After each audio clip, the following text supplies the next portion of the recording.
국회에서 계엄 해제 요구안이 통과된 그 새벽 이후 모든 것이 끝났다고 믿은 사람은 사실상 아무도 없었습니다.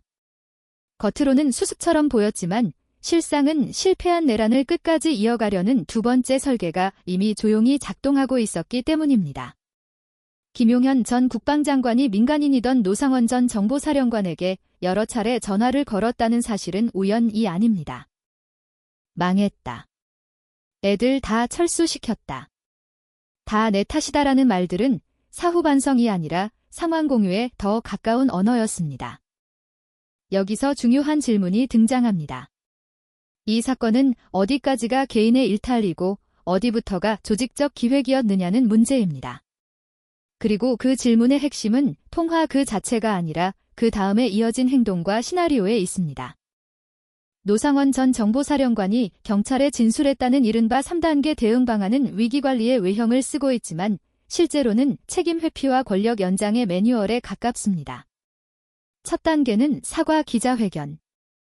윤석열이 직접 나서 국민 앞에 고개를 숙여 탄핵 여론을 누그러뜨린다는 구상입니다. 두 번째 단계는 표 단속. 국힘 내부 이탈표를 막기 위해 한동훈을 불러 정치적 방패로 세운다는 계산이 등장합니다. 마지막 단계는 더 노골적입니다. 김용현 전 장관이 항소를 포기해 형을 확정하면 윤석열이 사면권을 행사한다는 시나리오입니다. 이쯤 되면 조폭 영화 같다는 표현이 왜 과장이 아닌지 누구나 이해할 수 있습니다.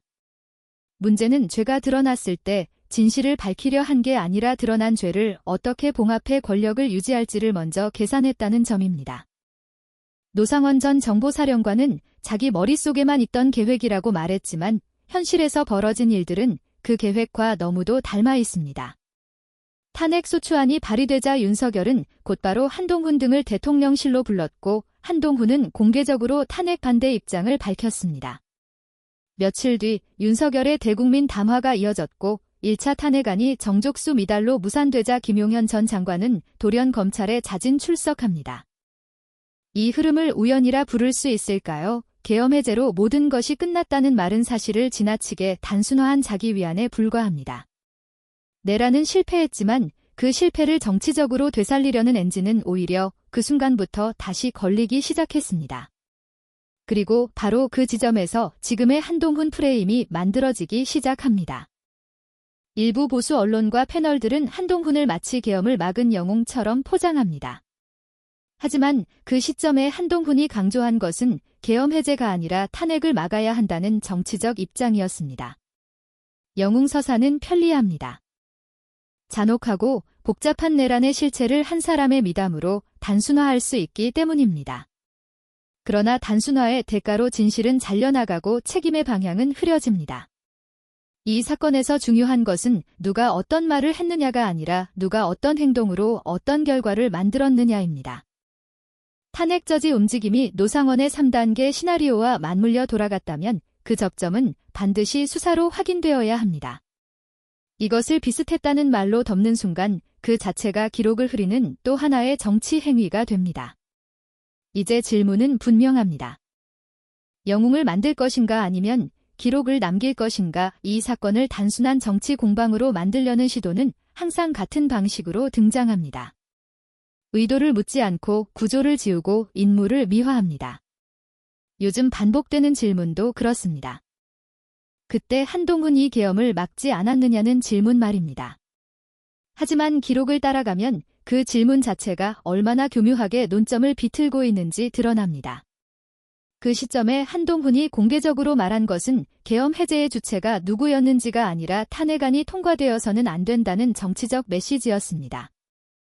계엄을 막았다는 이야기는 나중에 덧붙여진 해석이고 사후적으로 조립된 서사에 가깝습니다. 내란은 구조의 문제입니다. 명령 실행 실패 그리고 실패 이후의 수습까지 하나의 연속된 흐름으로 봐야 합니다.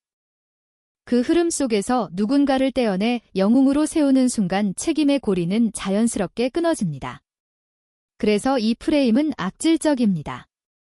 의도가 아니라 이미 벌어진 결과를 도덕극으로 바꿔버리기 때문입니다.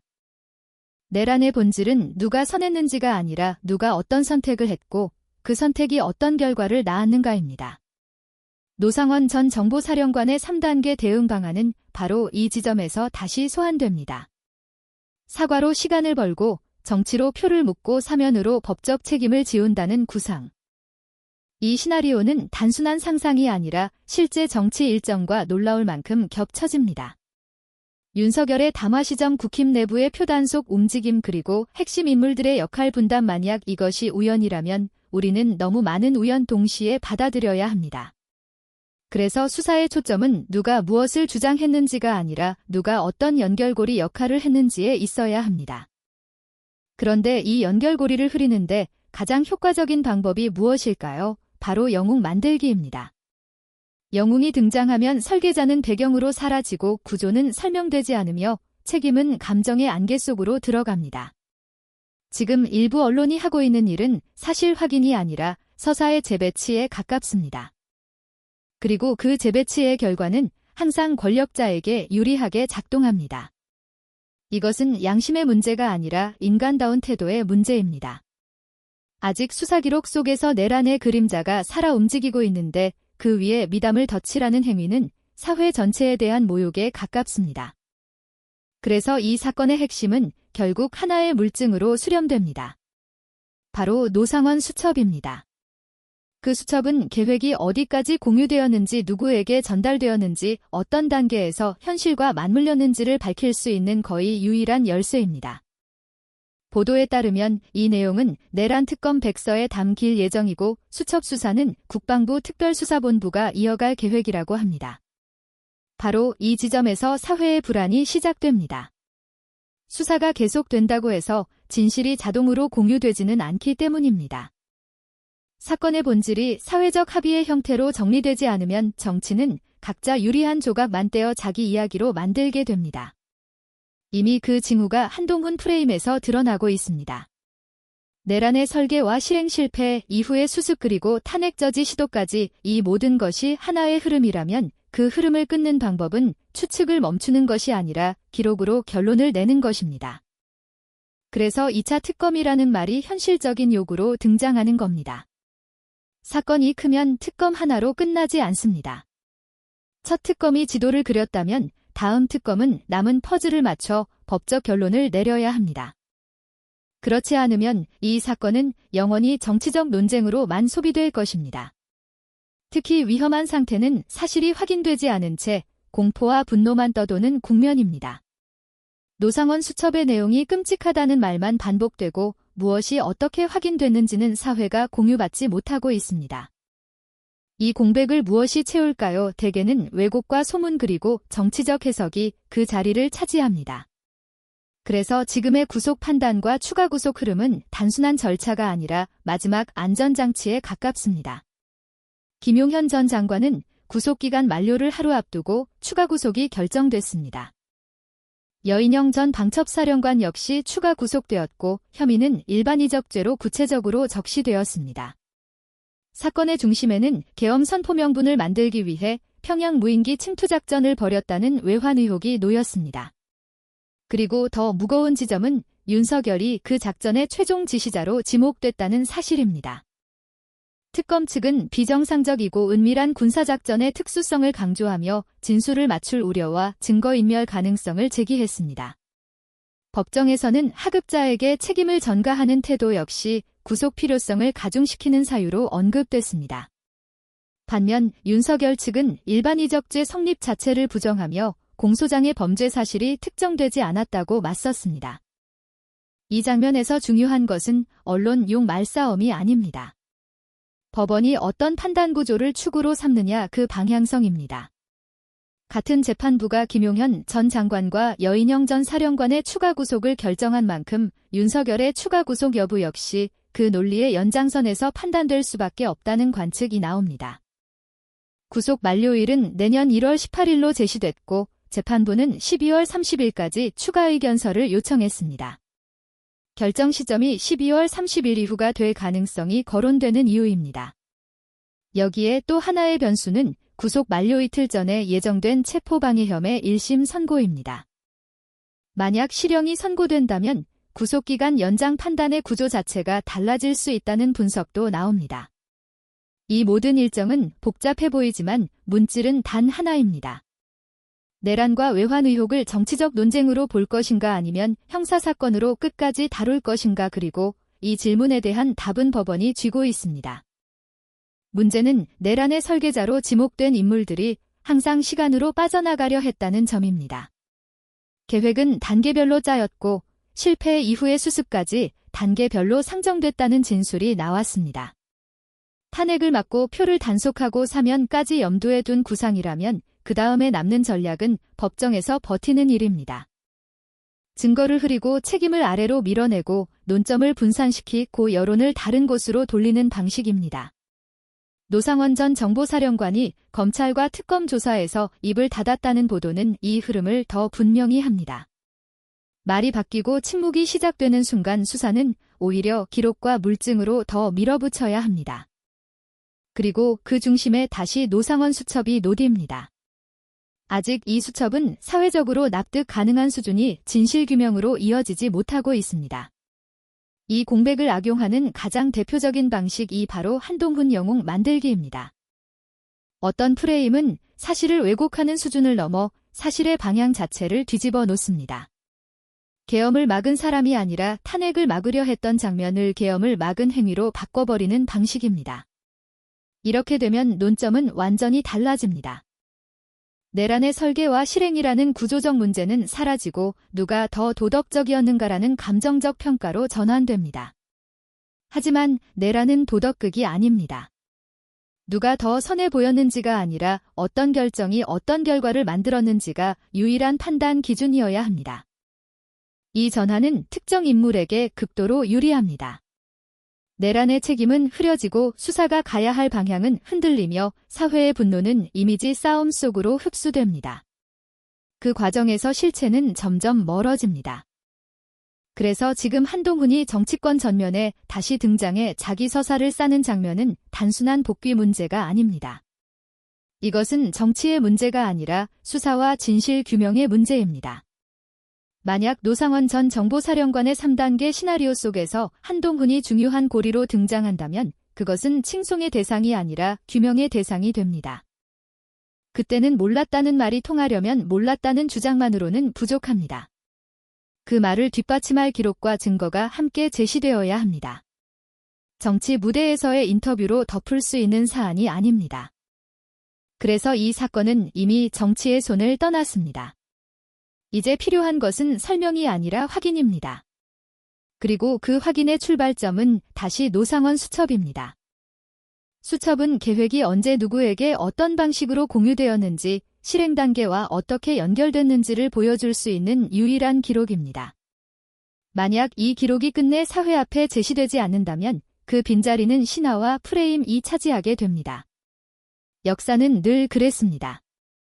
기록이 부재한 자리에는 항상 신화가 들어섰고 그 신화는 다음 비극의 토대가 되었습니다. 그래서 이 사건을 이미지로 마무리하려는 시도는 단순한 왜곡이 아니라 미래에 대한 위협입니다. 내란을 영웅서사로 덮는 순간 다음 내란의 문턱은 확실히 낮아집니다. 지금 우리가 서 있는 지점은 바로 그 갈림길입니다. 이 사건을 시나리오로 끝낼 것인가 아니면 범죄로 확정할 것인가, 그 선택은 사법과 수사의 몫이지만 그 선택을 요구하는 책임은 사회 전체에 있습니다. 그래서 결론은 의외로 단순한 곳으로 돌아옵니다. 노상원 수첩을 포함한 실체 규명은 정치적 선택이 아니라 의무라는 점입니다. 2차 특검 요구는 과잉도 보복도 아닙니다. 사건의 규모와 복잡성에 비례한 지극히 정상적인 절차 요구일 뿐입니다. 첫 번째 특검이 사건의 외곽을 넓히고 방향을 잡았다면 다음 특검은 남은 퍼즐을 맞춰 법적으로 결론을 내려야 합니다. 그렇지 않으면 이 사건은 끝없이 정치적 해석의 대상이 될 뿐입니다. 이미 우리는 그 위험한 징후를 여러 차례 경험해 왔습니다. 군사 쿠데타 권력형 비리 국정농단 사건들 모두 초기의 기록을 놓친 순간 신화와 왜곡이 자리 잡았습니다. 그 결과는 늘 같았습니다. 책임자는 흐려지고 구조는 남았으며 사회는 더 취약해졌습니다. 지금도 마찬가지입니다. 노상원 수첩의 실체가 무엇인지, 어디까지 확인됐는지, 누구의 손을 거쳤는지 이 기본적인 정보조차 사회가 공유받지 못하는 상태는 정상이라 보기 어렵습니다. 불확실성이 길어질수록 공포와 분노는 정확한 대상이 아니라 프레임을 향하게 됩니다. 그리고 그 틈을 파고드는 것이 바로 영웅 만들기 서사입니다. 한동훈을 영웅으로 포장하는 이야기는 사실을 설명하는 서사가 아니라 사실을 대체하는 서사입니다. 설명을 대신하고 기록을 밀어내고 질문을 잠재웁니다. 왜 그 시점에 탄핵을 막겠다고 공개적으로 말했는지, 왜 그 발언이 3단계 대응 시나리오와 겹치는지 이 질문들은 영웅 서사 앞에서 자연스럽게 사라집니다. 그러나 질문이 사라진 사건은 결코 끝나지 않습니다. 오히려 더 위험한 형태로 다음 국면을 준비합니다. 그래서 지금 필요한 태도는 분노보다 정확함이고 확신보다 기록입니다. 누구를 믿느냐의 문제가 아니라 무엇이 확인되었느냐의 문제입니다. 정치인은 말을 바꿀 수 있지만 기록은 바뀌지 않습니다. 바로 그 이유 때문에 이 사건은 말로 끝낼 수 없는 사건입니다. 이제 남은 것은 마지막 선택입니다. 시간이 이 사건을 흐리게 만들도록 둘 것인가, 아니면 기록이 이 사건을 확정하도록 만들 것인가. 내라는 시간이 지나면 사라지는 사건이 아닙니다. 제대로 마무리되지 않은 내라는 형태만 바꾼 채 사회 속에 잔존합니다. 그래서 이 사건의 핵심은 과거를 처벌하느냐의 문제가 아니라 미래를 어디까지 허용할 것인가의 문제입니다. 기록으로 끝내지 못한 내라는 항상 다음 세대를 시험합니다. 그때는 어쩔 수 없었다. 몰랐다. 선의였다. 이런 말들이 쌓이면 법은 흐려지고 책임은 증발합니다. 지금 이 사건에서도 같은 언어들이 반복되고 있습니다. 하지만 법정이 다루는 것은 의도가 아니라 행위입니다. 느낌이 아니라 연결입니다. 그리고 추측이 아니라 증거입니다. 노상원 수첩이 중요한 이유는 그 안에 정의가 적혀 있어서가 아닙니다. 그 수첩이 사람들의 말과 사건들의 순서와 실제 행동을 하나의 선으로 연결해 줄 수 있기 때문입니다. 그 선이 이어지는 순간 영웅 서사는 설 자리를 잃고 구조는 모습을 드러냅니다. 그래서 어떤 이들은 그 선이 공개되기를 두려워합니다. 시간을 끌고 논점을 바꾸고 사람을 세워 사건을 가리려 합니다. 그러나 역사는 늘 같은 결론을 남겼습니다. 기록을 피한 권력은 반드시 더 큰 기록으로 돌아온다는 사실입니다. 지금 사회가 요구해야 할 것은 특정 인물의 퇴장도 특정 인물의 복권도 아닙니다. 오직 하나, 끝까지 발휘라는 요구입니다. 내란의 설계 실행 실패 이후의 수습 그리고 책임 회피 시도까지 이 모든 흐름을 하나의 사건으로 묶어 법적으로 정리하라는 요구입니다. 그래서 2차 특검은 정치적 공격이 아니라 사회의 자기 방어입니다. 그리고 노상원 수첩은 과거를 처벌하기 위한 도구가 아니라 미래를 보호하기 위한 기록입니다. 이 사건을 이미지로 끝낼 것인가, 증거로 끝낼 것인가, 그 선택은 권력이 아니라 사회의 몫입니다. 지금 이 순간에도 내라는 과거형이 아니라 현재형으로 남아 있습니다. 그래서 더 늦기 전에 더 확실하게 밝혀야 합니다. 이것은 정치 콘텐츠가 아니라 민주주의의 생존 문제입니다. 끝까지 기록으로 남길 때만 이 사건은 비로소 끝났다고 말할 수 있습니다. 지켜보는 것만으로는 부족합니다. 요구해야 합니다. 오늘 이야기를 끝까지 들어주셔서 감사합니다. 이 영상이 의미 있었다면 좋아요, 구독 그리고 공유로 더 많은 사람들에게 진실이 전해지길 바랍니다. 저는 다음 시간에 또 다른 진실로 돌아오겠습니다. 감사합니다.